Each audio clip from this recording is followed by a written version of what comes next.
Ouais, salut, c'est elle qui filme la télé. Bon, la télé, elle tourne parce que je suis un petit peu à la bourre et je voulais écouter, bon, c'est Shabbat, hein, donc bon Shabbat à tous et à toutes. Donc nous sommes vendredi 6 ou 7 et tout ça. Et là, je vais me taire et écouter Zemmour et on reparlera après. Extraordinaire. Et par Rousseau. Donc effectivement, c'est un homme des Lumières, quoi. Mais Napoléon est Bon, ça un va, j'ai un peu génie, de temps, il parle c'est sans de... commune mesure. Napoléon, c'est le plus grand personnage de l'histoire Donc de je vais France couper. et sans doute du monde. Donc du coup, bah voilà, moi je veux ça sur mon portable parce que là, ce qu'il a dit Zemmour, il va déclencher les foudres et si Zemmour est pas président, je ne sais pas ce qu'il faut au peuple français parce que franchement, ça c'est ce qu'il va dire là, dans bientôt là, c'est ce que tout le monde veut entendre. Franchement, voilà, c'est parti. Quand même 68% ici en Corse.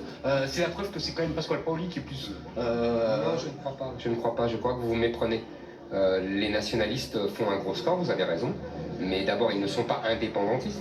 Et deuxièmement, je pense qu'il y Ça a... dure un petit peu, mais bon. Et je vais l'expliquer demain. Je pense que Comme après, ils vont s'il y a couper. un désamour entre les Corses et la France, c'est parce que la France n'est plus grande. J'aurai mon Les petit Corses Shabbat. sont un peuple romain. C'est ça que j'aime chez eux. Ils aiment la grandeur. Et donc, quand la France est grande, ils sont français. Quand la France n'est pas grande, ben, ils redeviennent corses.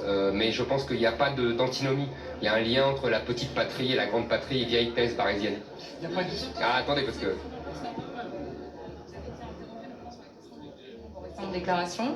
Et vous avez dû répondre aussi sur les prénoms avec une identité corse. Est-ce qu'il n'y a pas là une ligne de crête? On discutait avec certains habitants, certains responsables locaux qui estimaient avoir été refroidis par cette déclaration, alors même que certains sont séduits par votre discours.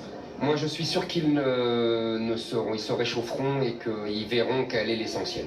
Vous savez, les Corses ont donné des prénoms français à leurs enfants depuis Napoléon et surtout depuis Napoléon III. C'est une vieille histoire. Ils ne m'ont pas attendu pour le faire. Je veux simplement qu'on revienne à la règle qui a été celle de la France et de la République pendant 2 siècles. Je suis sûr que les Corses me comprendront. On peut toujours donner des deuxièmes prénoms, des troisièmes prénoms, et ça vaut pour tout le monde d'ailleurs, pas seulement pour les Corses, qui incarnent les racines, les ancêtres, etc.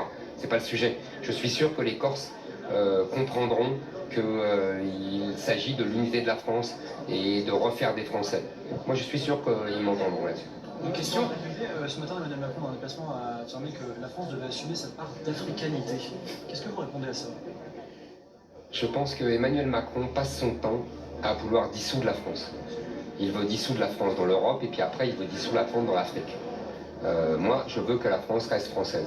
C'est tout l'enjeu, je pense, de la présidentielle. Est-ce qu'on veut que la France soit dissoute dans l'Europe et dans l'Afrique?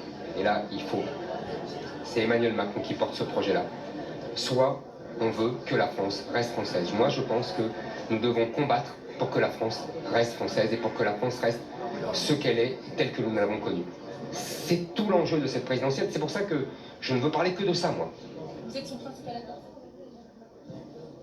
Je ne sais pas, c'est à lui de le savoir.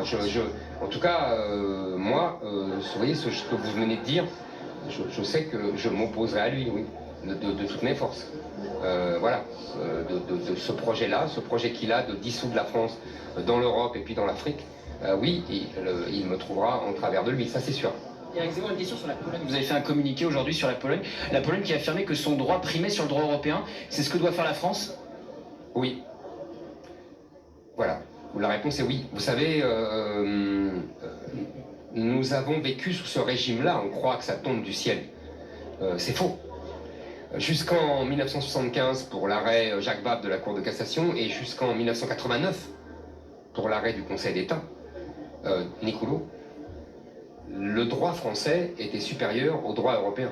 En tout cas, les lois postérieures, pour être précis.